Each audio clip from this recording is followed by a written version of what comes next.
യേശുക്രിസ്തുവിൻ നാമത്തിൽ നിങ്ങൾക്ക് ഏവർക്കും സ്നേഹവന്ദനം. ലോകമെമ്പാടും ഈ മീഡിയയിൽ കൂടെ എന്നെ കേട്ടുകൊണ്ടിരിക്കുന്ന എല്ലാ പ്രിയപ്പെട്ടവരോടും ഹൃദയംഗമായിട്ടുള്ള നന്ദി, സ്നേഹം അറിയിക്കുന്നു. ഇപ്രകാരം ഒരവസരം ദൈവം എനിക്ക് ദാനമായി തന്നതിൽ ദൈവത്തെ സ്തുതിക്കുകയാണ്.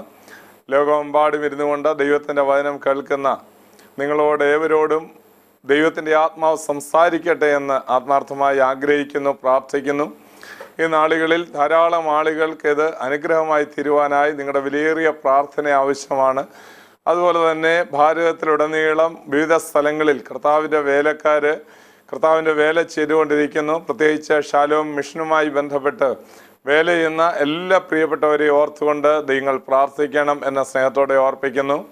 ഈ മീഡിയയിൽ കൂടെ നിങ്ങൾ ഇത് കേട്ടുകൊണ്ടിരിക്കുമ്പോൾ ഇതിൻ്റെ പിന്നിൽ ധാരാളം ആളുകൾ അത്യധ്വാനം ചെയ്തു. അവർക്ക് വേണ്ടി പ്രാർത്ഥിക്കണം. അതുപോലെ തന്നെ ഇത് സ്പോൺസർ ചെയ്ത ധാരാളം ആളുകളുണ്ട്. അതുകൊണ്ടാണ് ഇപ്രകാരം ഈ വചനം നിങ്ങളിലേക്ക് എത്തിക്കുവാനായിട്ട് കഴിയുന്നത്. അങ്ങനെയുള്ളവരെയും ഓർത്തുകൊണ്ട് നമുക്ക് പ്രാർത്ഥിക്കാം. അങ്ങനെയുള്ള കുടുംബങ്ങളെ ദൈവം ധാരാളമായിട്ട് അനുഗ്രഹിക്കട്ടെ എന്ന് പ്രാർത്ഥിക്കുന്നു. ഈ ശുശ്രൂഷയുടെ പിന്നിൽ നിന്ന് കർത്താവിൻ്റെ വേലക്കാരെ സഹായിക്കുന്ന ധാരാളം ദൈവമക്കളുണ്ട്. അവരെയൊക്കെ ഓർത്ത ദൈവത്തിന് നന്ദി പറയുകയാണ്. അതുപോലെ തന്നെ ദൈവരാജ്യത്തിൻ്റെ വേലയിൽ ഞങ്ങളോട് പങ്കാളികളായി തീരുവാൻ നിങ്ങൾക്ക് ആഗ്രഹമുണ്ടെങ്കിൽ ഞങ്ങളുമായിട്ട് ഈ സ്ക്രീനിൽ കാണുന്ന ഫോൺ നമ്പറിൽ ബന്ധപ്പെടാവുന്നതാണ്. അതുപോലെ തന്നെ ഇമെയിലിൽ കൂടെ നിങ്ങൾക്ക് ബന്ധപ്പെടാം. ഈ ദിവസങ്ങളിൽ ദൈവരാജ്യത്തിന് വേണ്ടി, ദൈവനാമത്തിൻ്റെ മഹത്വത്തിന് വേണ്ടി നമുക്ക് കൈകോർത്ത് നിന്ന് ആവോളം പ്രവർത്തിക്കുക. നിത്യതയിൽ ഒരു കൂട്ടം ആളുകൾ നിത്യരാജ്യത്തിൽ, ദൈവരാജ്യത്തിൽ കർത്താവിൻ്റെ സന്നിധിയിൽ കാണപ്പെടുവാൻ നശിച്ചു പോകുന്ന ആത്മാക്കൾക്ക് വേണ്ടി കണ്ണുനീരോടെ നമുക്ക് പ്രാർത്ഥിക്കുകയും പ്രവർത്തിക്കുകയും ചെയ്യാം. ഈ നാളിൽ കർത്താവ് നമുക്കതിന് പ്രതിഫലം നൽകും.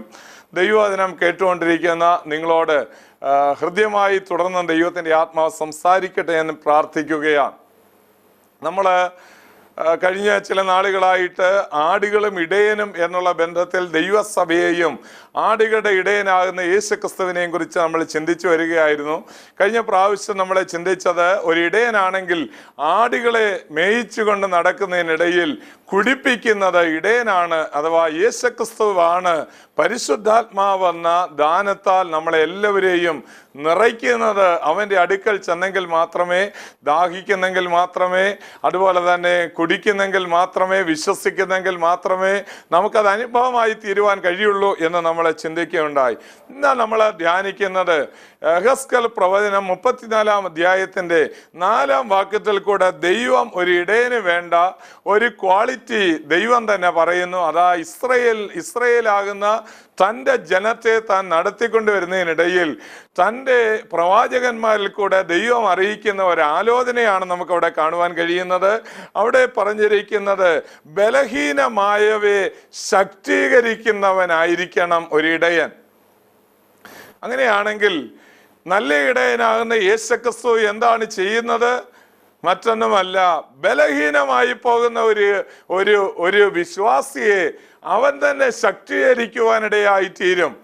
ആത്മീയമായി തളർന്നു പോകുന്ന അവസ്ഥയിൽ നമ്മൾ പലപ്പോഴും കർത്താവെ എങ്ങനെയാണ് മുമ്പോട്ട് ജീവിതം നയിക്കുന്നതെന്ന് വളരെ ഭാരപ്പെടുന്ന ഒരു സന്ദർഭം വരുമ്പോൾ നമ്മളെ ശക്തീകരിക്കുന്ന ഒരു നല്ല ഇടയനാണ് നമ്മുടെ കർത്താവ്. നമ്മൾ ദൈവവചനം പരിശോധിക്കുമ്പോൾ പല വിധത്തിൽ നമ്മൾ ബലഹീനരായി പോകാം, നമ്മൾ നിരാശ വന്നു പോകാം. നമ്മൾ പലപ്പോഴും ഏലിയാവിനെ പോലെ ചൂരച്ചെടിയുടെ തണലിൽ കിടന്ന് ഉറങ്ങിക്കൊണ്ട് കർത്താവേ മതി, ഞാൻ എൻ്റെ പിതാക്കന്മാരെക്കാൾ ഒട്ടും നല്ലവനല്ല, എൻ്റെ പ്രാണനെ അങ്ങ് എടുത്താൽ മതി എന്ന് പറയുന്ന നിരാശയുടെ വാക്കുകൾ പറയുന്നവരും, അതുപോലെ തന്നെ ദൈവസന്നിധിയിൽ ഒരു പ്രത്യാശയ്ക്കും വകയില്ലാത്ത നിലയിൽ ഏലിയാവിനെ പോലെ ആയിപ്പോവുകയും ചെയ്യാം. എന്നാൽ ആ സമയങ്ങളിലെല്ലാം ദൈവം നമ്മളെ തള്ളിക്കളയുന്നില്ല. ഏലിയാവിന്റെ കാര്യം ഞാൻ എപ്പോഴും ഓർക്കും. ഏലിയാവ് അങ്ങനെ നിരാശ കൊണ്ട് അവൻ പറയുകയാണ്, ദൈവമേ നീ എന്നെ എടുത്തുകൊള്ളണമേ എന്ന് പറയുകയാണ്. പക്ഷെ ദൈവം ആ പ്രാർത്ഥന കേട്ടില്ല. ഞാൻ പലപ്പോഴും പറയാറുണ്ട്, ഇന്നും ആ പ്രാർത്ഥന ദൈവം കേട്ടിട്ടില്ല. എന്താണ് ഞാൻ അങ്ങനെ പറയാൻ കാരണം? ഇന്നും ദൈവത്തിന്റെ ദാസനായ ഏലിയാവ് സ്വർഗത്തിൽ ജീവിക്കുന്നു. ഇതുവരെ അവന്റെ പ്രാണനെ ദൈവം എടുത്തില്ല. ഇനിയും അവൻ ലോകത്തിലേക്ക് വരണം. അവന് 3.5 വർഷക്കാലം അന്തിക്രിസ്തുവിന്റെ ഭരണകാലത്ത് ഈ ലോകത്തിൽ പ്രസംഗിക്കണം. അവന് അന്തിക്രിസ്തുവിനാൽ മരിക്കണം. അത് മാത്രമല്ല, അവൻ വീണ്ടും ഉയർത്തെഴുന്നേൽക്കണം. ഇത്രയും കാര്യങ്ങൾ ഇനിയും നടക്കാനിരിക്കുകയാണ്. ചൂരച്ചെടിയുടെ തണലിൽ കിടന്ന് മരിക്കാൻ ആഗ്രഹിച്ച് പ്രാർത്ഥിച്ച അവന് ഏറ്റവും വിശ്വാസത്തിൽ ബലഹീനരായി പോവുകയുണ്ടായി. നമ്മൾ പലപ്പോഴും നിരാശ കൊണ്ട് ഇതുപോലെ ശത്രുവാകുന്ന സാത്താൻ നിരന്തരം നമ്മുടെ ഹൃദയത്തിലേക്ക് പലവിധ ആലോചനകളും ചിന്തകളും കൊണ്ടുവരുമ്പോൾ ദൈവത്തിന്റെ പൈതലേ, നീ അങ്ങനെ തളർന്നു പോകേണ്ട കാര്യമില്ല. സ്വർഗത്തിൽ നിന്ന് ഒരു ചൂടട കർത്താവ് തരാനിടയായി തീരും. ഒരു ചൂടട ലഭിച്ചു കഴിഞ്ഞാൽ അതിന്റെ ശക്തി കൊണ്ട് ഏലിയാവ് 40 രാവും 40 പകലും ദൈവത്തിന്റെ പർവ്വതമായ ഹോരേബോളം നടന്നു എന്ന ദൈവത്തിന്റെ വചനം പറയുന്നു.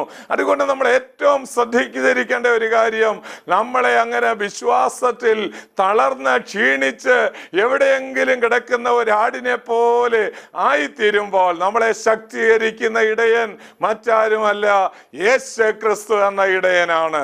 നമുക്കിവിടെ കാണുവാനായിട്ട് കഴിയുന്നത്, റോമാലേഖനം 14-ാം അധ്യായത്തിലേക്ക് വരുമ്പോൾ നമ്മൾ വിശ്വാസത്തിൽ ബലഹീനരായി പോകാം എന്ന ദൈവത്തിന്റെ വചനം പറയുന്നു. വിശ്വാസത്തിൽ ബലഹീനരായി പോകുക.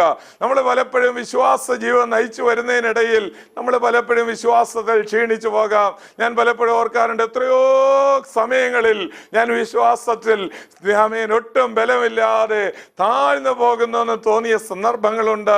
ക്ഷീണിച്ച് വിശ്വാസ ജീവിതത്തിൽ ഒട്ടും മുന്നോട്ട് പോകാൻ കഴിവില്ലാത്ത നിലയിൽ തളർന്നു കിടന്ന സന്ദർഭങ്ങളുണ്ട്.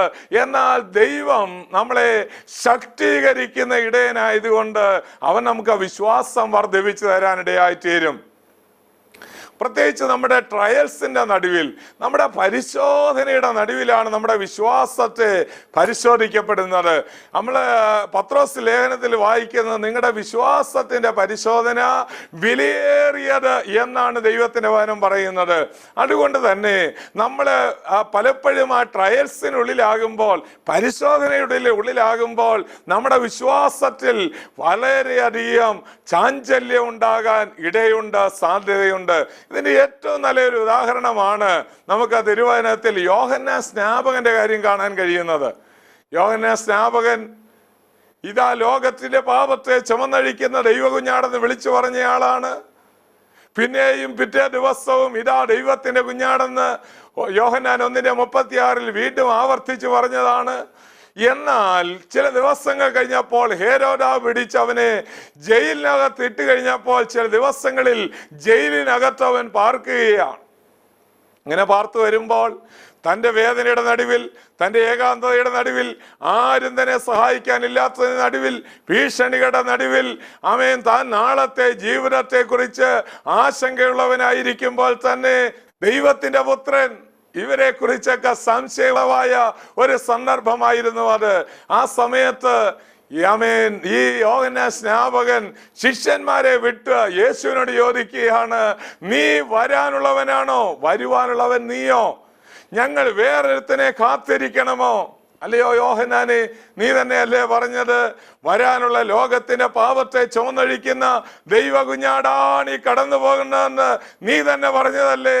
പക്ഷെ ഇപ്പോൾ എന്താണ് ഇങ്ങനെ പറയാൻ കാരണം? അവന്റെ വിശ്വാസത്തിന്റെ ബലഹീനതയാണ്. വിശ്വാസത്തിൽ ആ കഷ്ടങ്ങളുടെയും ക്ലേശങ്ങളുടെയും പോരാട്ടങ്ങളുടെയൊക്കെ നടുവിൽ വരുമ്പോൾ നമുക്ക് പിടിച്ചു നിൽക്കാൻ കഴിവില്ലാത്ത ഒരവസ്ഥയിലായി പോകും. ആ സമയത്ത് ദൈവത്തിന്റെ ആത്മാവ് നമ്മോട് പറയുന്ന ഒരു കാര്യം, നീ വിശ്വാസത്തിൽ ക്ഷീണിച്ചു പോകാതെ വിശ്വാസത്തിൽ നിന്നെ ധൈര്യപ്പെടുത്തുന്ന ഒരു നല്ല ഇടയനുണ്ട്. വിശ്വാസത്തിൽ ശക്തീകരിക്കുന്ന ഇടയനാണവൻ. തോമസിന്റെ കാര്യം എടുക്കുമ്പോൾ, തോമസ് മറ്റുള്ള ശിഷ്യന്മാർ 10 പേരും കൂടെ കൂടിയിരുന്നുകൊണ്ട് പറയുകയാണ്, യേശു ഉയർത്തെഴുന്നേറ്റ് ഇവിടെ വന്നു എന്ന് പറഞ്ഞിട്ട് അവന് വിശ്വാസമായില്ല. ആ 10 പേര് ഒരുപോലെ പറയുകയാണ്, ഞങ്ങൾ അവനോടുകൂടെ ഭക്ഷിക്കുകയും പാനം ചെയ്യുകയും ഒക്കെ ചെയ്തു, ഞങ്ങൾക്ക് വളരെ സന്തോഷമായിരുന്നു എന്നെല്ലാം അവരെല്ലാവരും പറയുമ്പോൾ അവിടെ ഇതാ തോമസ് എഴുതുകൊണ്ട് പറയുകയാണ്, അവന്റെ വിലാപ്പുറത്തേക്ക് എനിക്ക് കൈയിടണം, അവന്റെ എന്റെ വിരലുകൾ അവന്റെ ആണിപ്പഴുതിലിട്ടെങ്കിൽ മാത്രമേ ഞാൻ വിശ്വസിക്കുകയുള്ളൂ എന്ന് പറഞ്ഞു.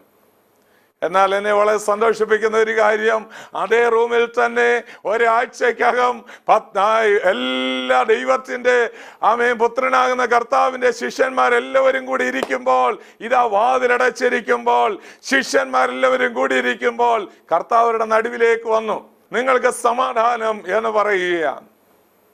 നമുക്കറിയാം, കർത്താവിന്റെ അരിമ ശിഷ്യനായ ഈ തോമസ് വിശ്വാസത്തിൽ ബലഹീനനായിരുന്നെങ്കിലും ഉയർത്തെഴുന്നേറ്റ കർത്താവ് അവന്റെ അരികിലേക്ക് വന്നു കഴിഞ്ഞപ്പോൾ അവൻ ഒരിക്കലും തന്റെ കൈ അവന്റെ വിലാപ്പുറത്തിടണ്ട, അവന്റെ ആ ആണിപ്പഴുതിൽ തന്റെ വിരലുകൾ കടത്തേണ്ട കാര്യമില്ല.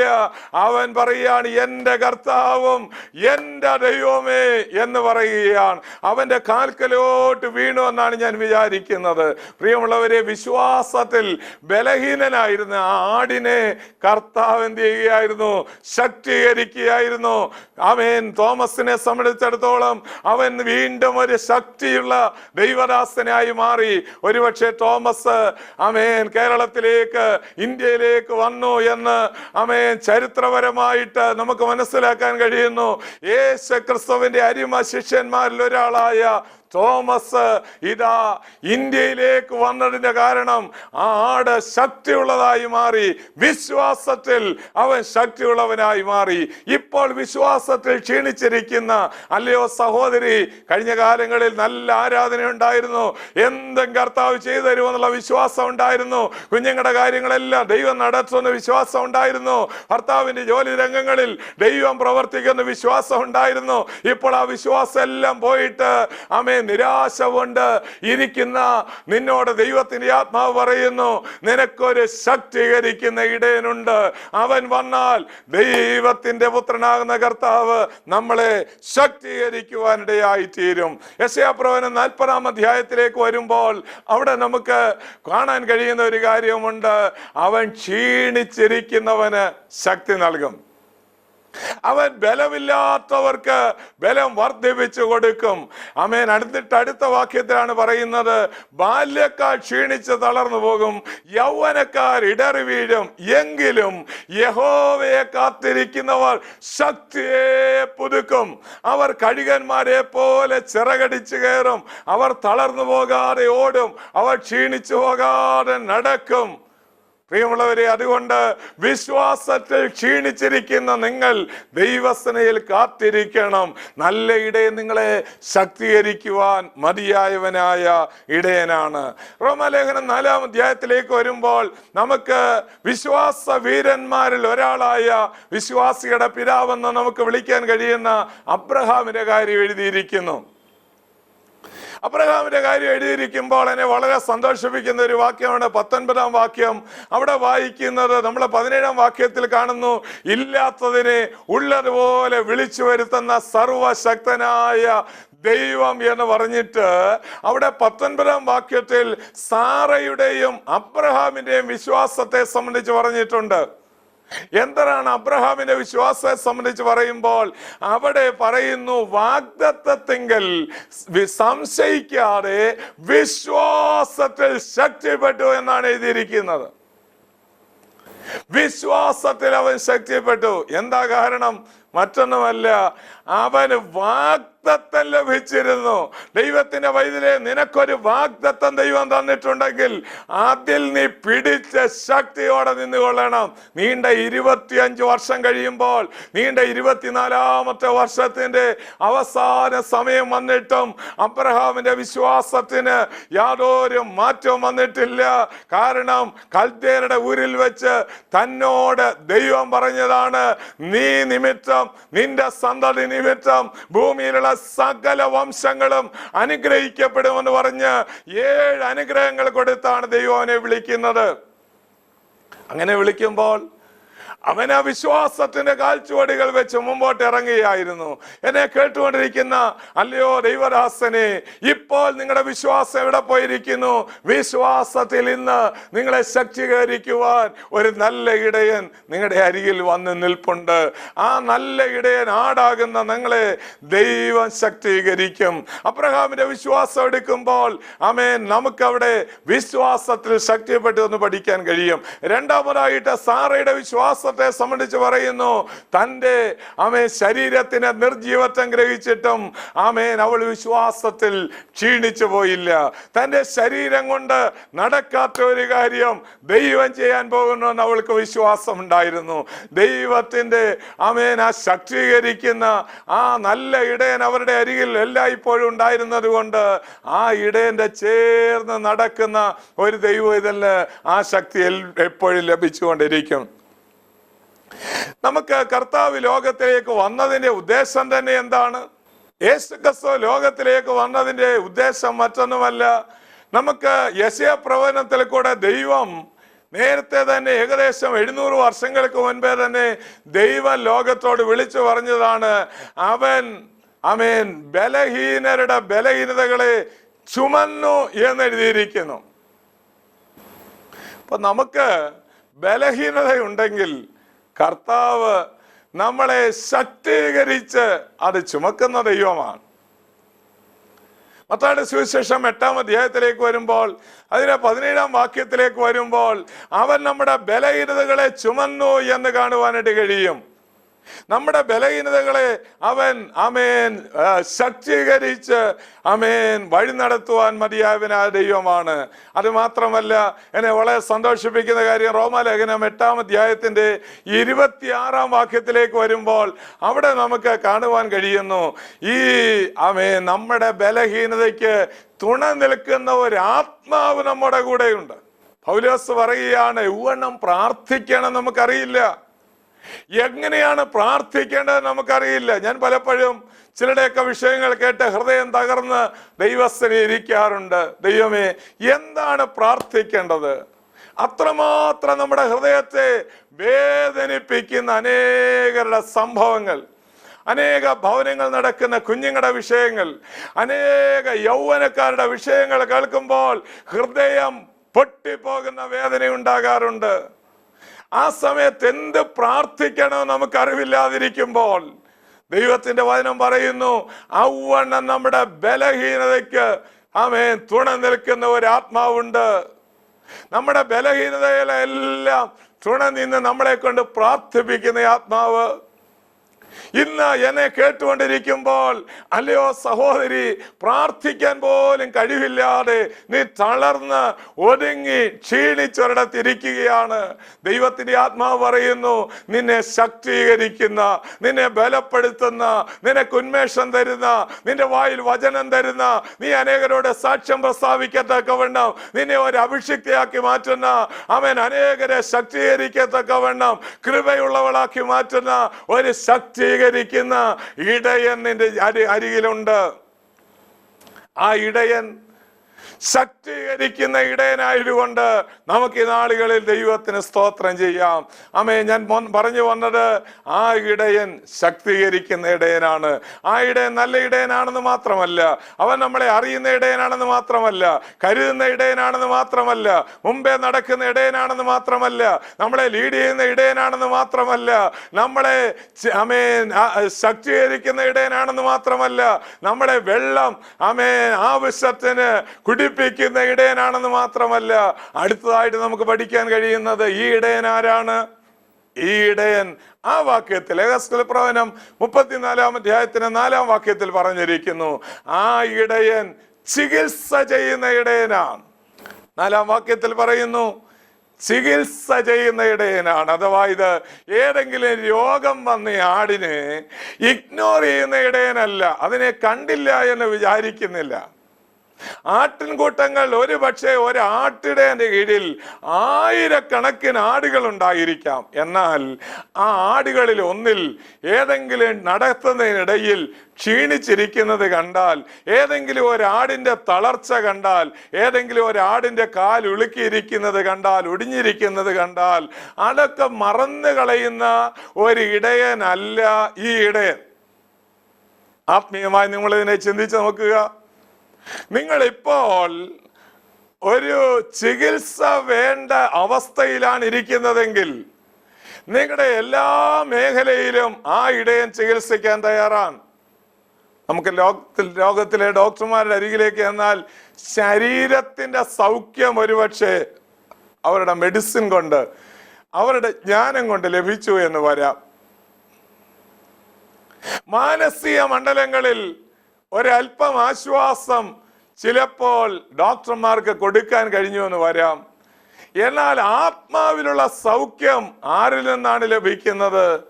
അത് നൽകുവാൻ ഈ ഇടയന് മാത്രമേ കഴിയുള്ളൂ. ആത്മാവിലും ദേഹിയിലും ശരീരത്തിലും ഒരുപോലെ നമുക്ക് ചികിത്സ ചെയ്യാൻ കഴിവുള്ളവൻ യേശുക്രിസ്തു എന്ന നല്ല ഇടയന് മാത്രമേ കഴിയുള്ളൂ. നമ്മൾ ഇസ്രായേൽ മക്കളുടെ കാര്യം എടുക്കുമ്പോൾ 105 സങ്കീർത്തനത്തിന് 37 വാക്യത്തിലേക്ക് വരുമ്പോൾ അവിടെ പറയുന്നു, അവരുടെ ഇടയിൽ ഒരു ബലഹീനനും ഉണ്ടായിരുന്നില്ല. അതായത് ഇസ്രായേൽ മക്കൾ യാത്ര ചെയ്തതിനിടയിൽ അവരുടെ ഇടയിൽ യാതൊരു രോഗികളുമില്ലായിരുന്നു. 80 സങ്കീർത്തനം 1 വാക്യത്തിൽ പറയുന്നു, ആട്ടിൻകൂട്ടത്തെ പോലെ ജോസഫിനെ നടത്തിയവനായ ഇസ്രായേലിന്റെ ദൈവം, ആ ദൈവത്തെ കുറിച്ച് പറയുന്നു, അവരുടെ ഇടയിൽ ഒരു ബലഹീനനും ഉണ്ടായിരുന്നില്ല. നിങ്ങൾ രോഗികളായിട്ട് ഇരിക്കണമെന്ന് ദൈവത്തിന് ആഗ്രഹമില്ല. ശരീരത്തിൽ രോഗികളായിരിക്കുവാനോ, ആത്മാവിൽ രോഗികളായിരിക്കുവാനോ, മാനസിക മണ്ഡലങ്ങളിൽ രോഗികളായി ക്ഷീണിതരായിട്ട് എവിടെയെങ്കിലും ഇരിക്കുവാൻ ദൈവം ഒരിക്കലും ആഗ്രഹിക്കുന്നില്ല. എന്തുകൊണ്ടാണ് ഈ ഇസ്രായേൽ മക്കൾ ബലഹീനരാകാതെ ശക്തിയുള്ളവരായി തീർന്നത്? അതിന് മറ്റൊരു ഒന്നല്ല കാരണം, ചില കാരണങ്ങളുണ്ട്. അവരൊന്നാമതായി രക്തത്തിൽ മറിഞ്ഞിറങ്ങിയവരാണ്. മരുഭൂമിയിൽ നടക്കുന്ന ജനം രക്തത്തിൽ മറിഞ്ഞിറങ്ങിയവരാണ്. യേശുക്രിസ്തുവാകുന്ന ആ കുഞ്ഞാടിന്റെ രക്തത്തിൽ ഇറങ്ങിയിരിക്കുന്ന നിങ്ങൾക്ക് ദൈവം പൂർണ്ണ രോഗസൗഖ്യം തരും. അവന്റെ അടിപ്പിണരുകളാൽ സൗഖ്യം വന്നിരിക്കുന്നു.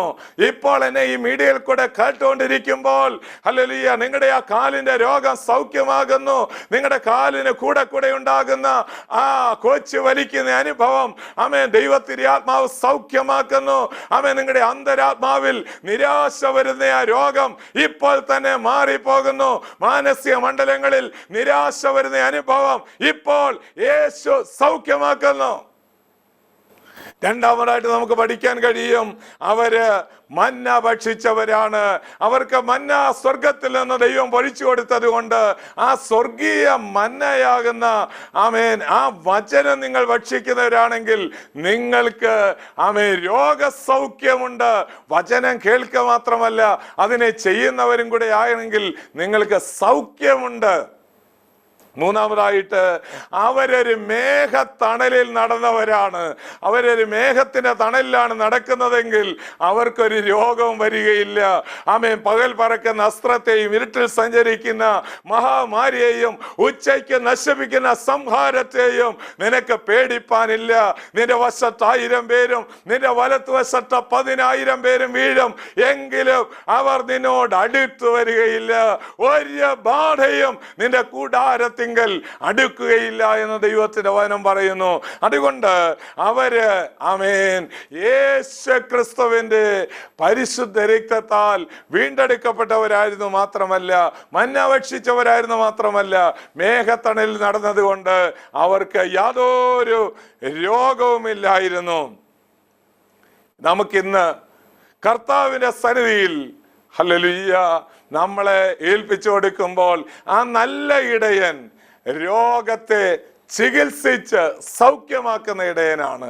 എന്നെ വളരെ സന്തോഷിപ്പിക്കുന്ന ഒരു കാര്യം, ലൂക്കോസ് 5:17 വാക്യത്തിൽ ഇങ്ങനെ ഒരു വാക്യമുണ്ട്, heal all manner of sickness എന്ന് പറഞ്ഞിരിക്കുന്നു.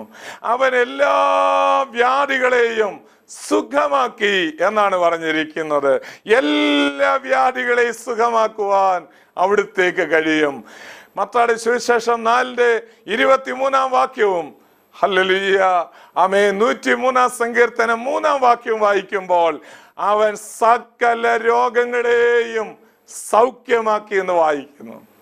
ഇപ്പോൾ എന്നെ കേട്ടുകൊണ്ടിരിക്കുന്ന ഈ സമയത്ത് നിങ്ങളുടെ ഏത് രോഗമായിക്കൊള്ളട്ടെ, കർത്താവിനെ സൗഖ്യമാക്കാൻ കഴിയാത്ത ഒരു രോഗവുമില്ല. സൗഖ്യമാക്കുവാൻ അവിടുത്തെ കരം നീട്ടുന്നതിനാലും അവിടുത്തെ പരിശുദ്ധദാസനായ യേശുവിന്റെ നാമത്തിൽ അടയാളങ്ങളും അത്ഭുതങ്ങളും നടക്കും. ഏത് വ്യാധി പിടിച്ചവനെയും സൗഖ്യമാക്കുന്ന ഒരു കുളമുണ്ട്. അത് സഭയാകുന്ന കുളമാണ്. ഇവിടെ ദൈവത്തിന്റെ ദൂതൻ ഇറങ്ങി കലക്കുമ്പോൾ ഉടനെ ഏത് വ്യാധി പിടിച്ചവനും സൗഖ്യമാകാനിടയായി തീരും. അതുകൊണ്ട് ആ രോഗ സൗഖ്യം അനുഭവിക്കാൻ ദൈവം നിങ്ങളെ കുറിച്ച് ആഗ്രഹിക്കുന്നു. ഈ ഇടയൻ ചികിത്സിക്കുന്ന ഇടയനായി ഇവിടെ തന്നെയുണ്ട്. ഏത് വ്യാധി പിടിച്ചവരും ഇവിടേക്ക് വരിക, ദൈവസഭയിലേക്ക് വരിക, നല്ല ഇടയന്റെ അരികിലേക്ക് വരിക, യേശു ആകുന്ന ഇടയന്റെ അരികിലേക്ക് വരിക. അവൻ നിങ്ങളെ സൗഖ്യമാക്കും. അവൻ നിങ്ങളെ തൊട്ട് സൗഖ്യമാക്കും. അവൻ നിങ്ങളെ വചനമയച്ച സൗഖ്യമാക്കും. അവൻ നിങ്ങളുടെ തലമേൽ കൈവച്ച സൗഖ്യമാക്കും. അവൻ ബാധ ഒഴിഞ്ഞ സ്വസ്ഥയാകാൻ പറഞ്ഞ സൗഖ്യമാക്കും. അവന്റെ പരിശുദ്ധ രക്തത്താൽ സൗഖ്യമുണ്ട്. അവന്റെ വചനത്താൽ സൗഖ്യമുണ്ട്. അവിടുത്തെ ആത്മാവിനാൽ സൗഖ്യമുണ്ട്. അവന്റെ വിടുതൽ അനുഭവിക്കുവാൻ ദൈവാത്മാവ് നിങ്ങളെ വിളിക്കുന്നു. ദൈവത്തിന്റെ ആത്മാവ് ഇപ്പോൾ ചികിത്സിച്ച് ചില രോഗങ്ങളെ സൗഖ്യമാക്കുന്നു. അസ്ഥി സംബന്ധമായി രോഗമായിരിക്കുന്ന അല്ലയോ സഹോദര, ദൈവാത്മാവ് നിന്നെ ഇപ്പോൾ ഈ മണിക്കൂറുകളിൽ, ഈ മിനിറ്റുകളിൽ ആ കിടക്കയിൽ നിന്ന് എഴുന്നേൽപ്പിച്ച് സൗഖ്യമാക്കുന്നു. യേശുവിൽ വിശ്വസിക്കുക. യേശു നിന്നെ സൗഖ്യമാക്കും. യേശുവിന്റെ ആത്മാവ് നിന്റെ മേൽ വ്യാപരിക്കും. ഈ വചനങ്ങളാൽ ദൈവം നിങ്ങളെ ഓരോരുത്തരെയും സഹായിക്കട്ടെ എന്ന് പ്രാർത്ഥിക്കുന്നു. വീണ്ടും നമുക്ക് കാണാം. അടുത്ത എപ്പിസോഡ് കാണാൻ മറക്കരുത്. വീണ്ടും നമ്മുടെ ഷാലോം ടൈമിലേക്ക് നിങ്ങളെ എല്ലാവരെയും ഞാൻ സ്വാഗതം ചെയ്യുന്നു, ആഹ്വാനം ചെയ്തുകൊണ്ട് ഞാൻ വാക്കിൽ നിന്ന് വിരമിക്കുന്നു. കർത്താവ് നിങ്ങളെ അനുഗ്രഹിക്കുമാറാകട്ടെ.